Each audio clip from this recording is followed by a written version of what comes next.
गरीब अम्मा का जादुई लौटा। एक छोटी कहानी। बहुत समय पहले एक छोटे से गांव में एक गरीब अम्मा रहती थी। उनका नाम था मंजू अम्मा।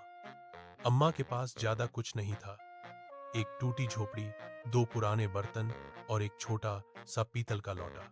एक दिन अम्मा जंगल में लकड़ी बटोरने गई। अचानक उनके पैरों के पास वह पुराना लौटा चमकने लगा। अम्मा ने उसे उठाया तो लौटा बोला, अम्मा, मैं जादुई लौटा हूं।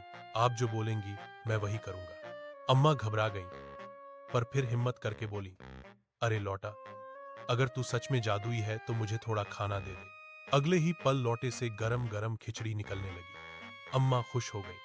अब लौटा रोज उनके लिए खाना बनाता, पानी भरता और घर साफ करता।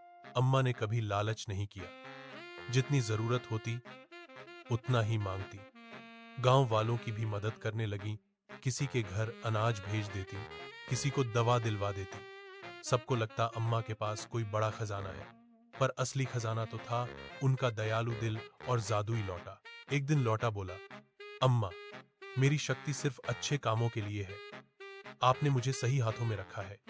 अम्मा मुस्कुराई और उस दिन के बाद गांव में कभी कोई भूखा नहीं सोया, क्योंकि अम्मा का जादुई लौटा सबकी देखभाल करता था। सीख: जादू असल में दयालुता और दूसरों की मदद करने में छिपा होता है। अगर चाहें तो मैं इस कहानी के चित्र भी बनाकर दे सकती हूँ।